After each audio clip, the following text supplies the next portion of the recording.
Ngayon, atin namang talakayin ang pagtatagpo ni na Florante at Laura.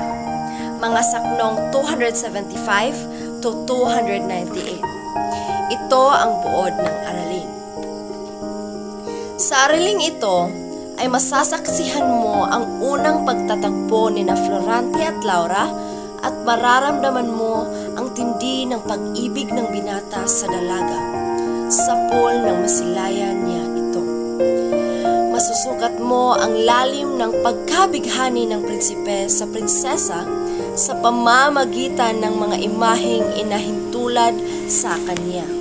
Saknong 275, siyang pamimitak at kusang nasabog, nang ningning ang talang kaagaw ni Venus. Anaki ay bagong umahon sa bubog, buhok ay naglugay sa perlas na batok. Sa saknong 275, sa paglalarawan ni Florante sa magandang dilag na kanyang nakita, ay tila ito daw ay parang isang bituin na nagniningning at kaagaw ng kagandahan ni Venus na siyang diyosa ng pag-ibig at kagandahan.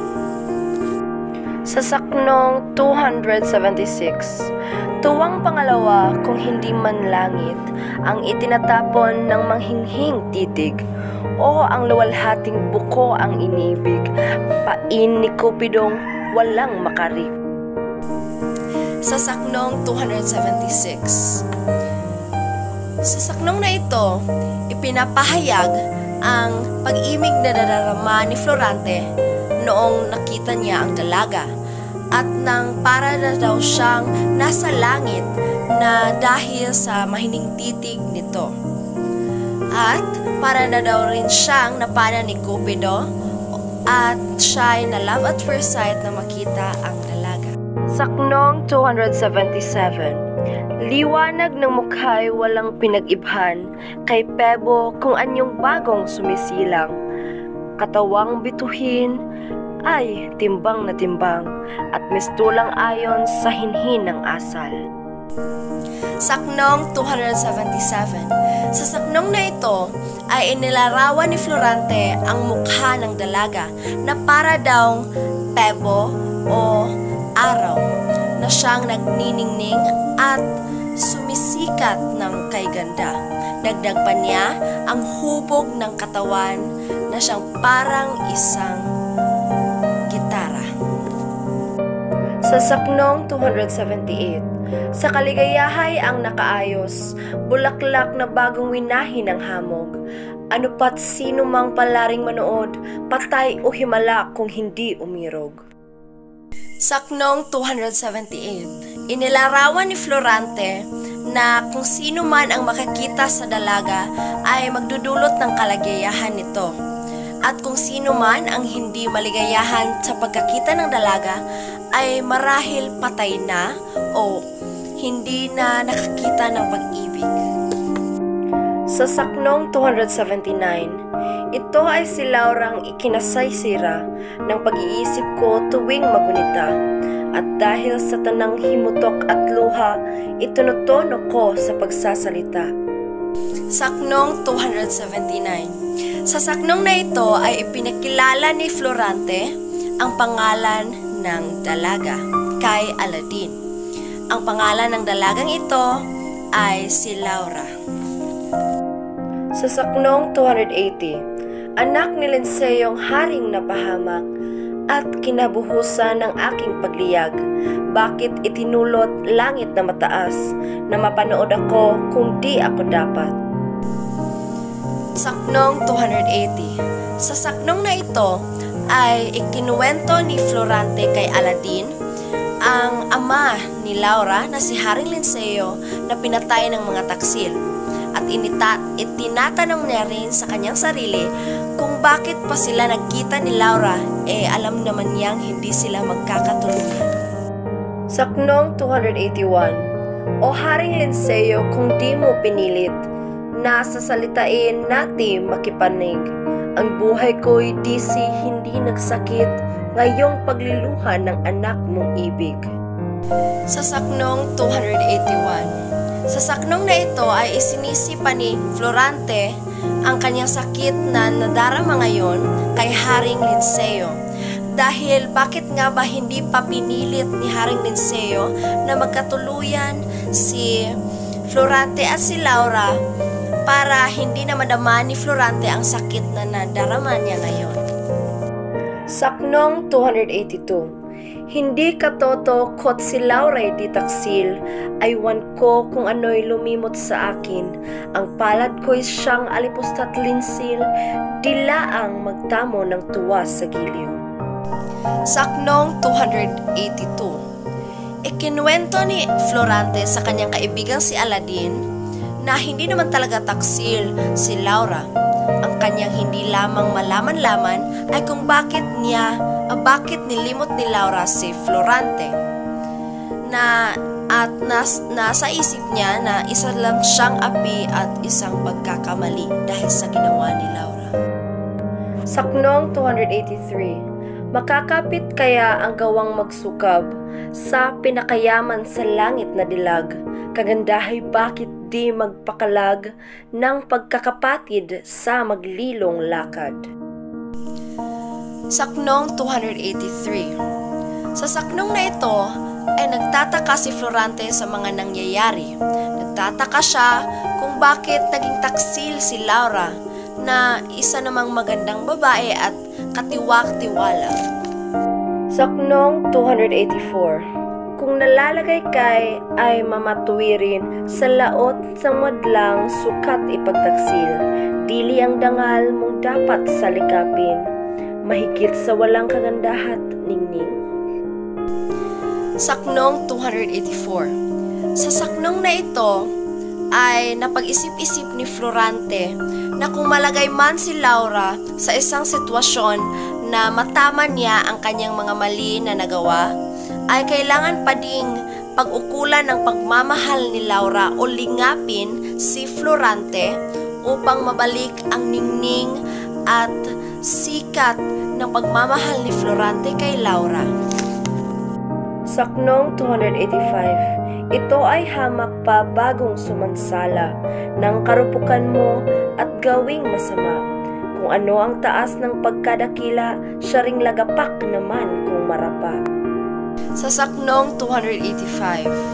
Sa saknong na ito ay naisip ni Florante na kung anong kasing bilis ng pagtaas ng iyong papuri ay ito rin ay kasing bilis na bababa, na ang ibig sabihin ay kung kailangan mong parangalan ang mga bagay na iyong nakamtan kung hindi mo ito gustong bumaba. Pagkat sa buhay ay kung konting pagkakamali mo lang ay mayroong mga taong hindi na malilimot ang mga kabutihang iyong nagawa. Saknong 286. O bunying gererong naawa sa akin, pagsilang na iniyong na bagong bituin. Sa pagkakita ko'y sabayang pagiliw, inagaw ang pusong sa inako'y hayin. Saknong 286. Sa saknong na ito ay naaawa ang gererong o mandirigmang si Aladdin kay Florante nang siyang pagdating ni Laura sa kanyang buhay ay hindi na lamang ang kanyang ina ang tanging babaeng kanyang minamahal at ipinaglalaan niya na ang kanyang mga oras sa isang babae na iyon ay si Laura. Saknong 287. Ano pat ang luhang sa matay na nagos ng pagkakulila sa inakong irog na tungkol sa sintay, puso'y nangilabot, baka di marapat sa gayong alindog. Saknong 287. Sa saknong na ito, naisip ni Florante na ang lungkot at mga naranas niya sa pagkawala niya ng kanyang ina ay siya ring lungkot at karanasan niya noong nawala sa kanya ang kanyang ginigiliw at siya'y napagtaksilan ni Laura. Saknong 288. Hindi ko makita ang patas ng wika sa kaguluhan ko at pagkawalang diwa. Nang makimpuknay ang aking salita, anhin mang tuwiran ay nagkakalisya. Saknong 288. Sa saknong na ito ay hindi na makapag-isip ng maayos si Florante dahil sa bigat at sakit ng kanyang nadarama. At pilit man niyang itong sabihin ng maayos ay hindi na talaga ito maaayos dahil ito ay nangyari na. At ang kanyang pagsasalita ay gayon din sa nangyari sa kanyang kataksilan. Saknong 289. Nang malutas siya ang pagsasalitaan, ay wala na akong kamaharlikaan. Kaluluwa'y gulot puso nagdadarang sa ningas ng sintang bago kong natikman. Saknong 289. Dahil sa sakit ng kanyang nadarama, ay tila naiisip niya wala na siyang kwentang tao. At nararamdaman din niya ang alab, ang init at ang apoy na kanyang nadarama dahil sa kataksilan ng kanyang minamahal na si Laura.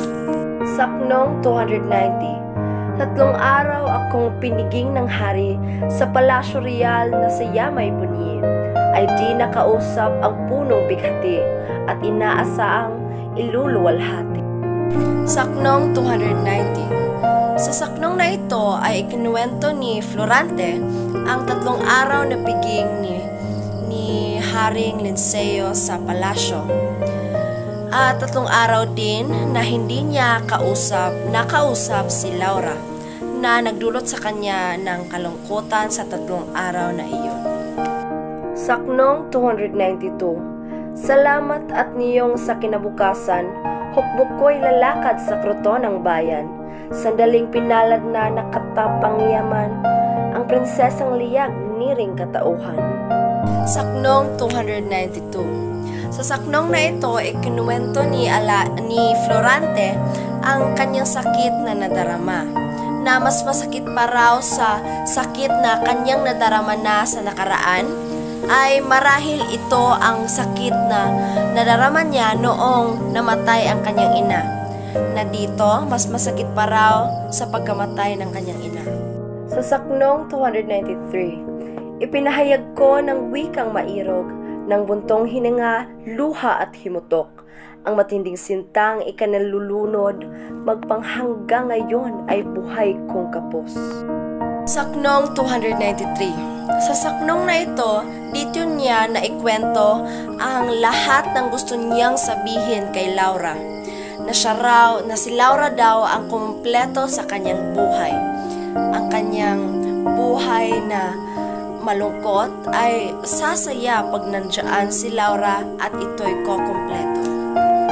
Saknong 294. Ang pusong matibay ng himalang dikit, nahambal sa aking malumbay na hibik, dangan ang kanyang katutubong bait, ay humadlang disin sinta ko'y nabihis.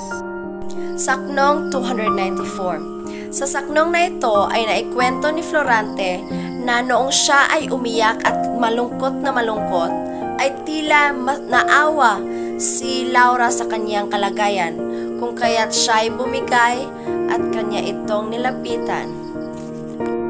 Saknong 295. Ngunit kung ang oo'y di man binitawan, naliwanagan din sintang nadidimlan, at sa pagpanaw ko ay pinabaunan ng may hiyang perlas na sa matay nukal. Sa saknong 295. Sa saknong na ito, ipinapahayag na may pagtingin rin si Laura kay Florante. Dahil sa sandaling umalis si Florante, ay umiyak si Laura at lumuha. Siya ay tila malungkot sa pag-alis ni Florante, kung kaya't pinabaunan ni Laura si Florante ng perlas na kwintas. At hindi ipinahayag ni Laura ang kanyang matamis na oo dahil marahil hinihintay pa niya ang tamang pagkakataon. Sa saknong 296, dumating ang araw ng aking pag-alis. Sino ang sasayod ng bugsong sakit? Dini sa puso ko'y alin ang hinagbis na hindi nagtimo ng kaniyang kalis. Saknong 296. Sa saknong na ito ay natanong ni Florante ang kanyang sarili kung sino nang sasalo sa lahat ng sakit na kanyang nadarama, na kung sa pag-alis niya ay tila may sinaksak na espada sa kanyang likuran dahil sa napakasakit ng kanyang nadarama dahil mayroong mga pagkakataon, mga araw, buwan, linggo na hindi niya makakausap si Laura. Sa saknong 297, may sakit pa ba kayang lalaw ng tindi sa ang sumisintay mawalay sa sakasi? Guni-guni lamang di na ang mangyari, sukat ikalugmok ng pusong bayani. Saknong 297. Sa saknong na ito, ipinahayag ni Florante na wala nang masasakit pa sa kanilang pagkahiwalay ni Laura, na parang siya ay mamamatay na dahil hindi niya makakausap si Laura. Saknong 298. O nangang-aalay ng mabangong suob sa dakilang altar ni Cupidong Diyos, sa dusa ko'y kayo ang nakatatarok noong mangulilas sa Laura kong ilog. Sa saknong 298, sa saknong na ito ay tila ito'y malungkot na dahil naglagay si Florante ng insenso sa altar at nagdasal sa Diyos na sana'y magkita pa silang muli ni Laura. At naghihingi siya ng gabay para sa kanilang aabot na digmaan.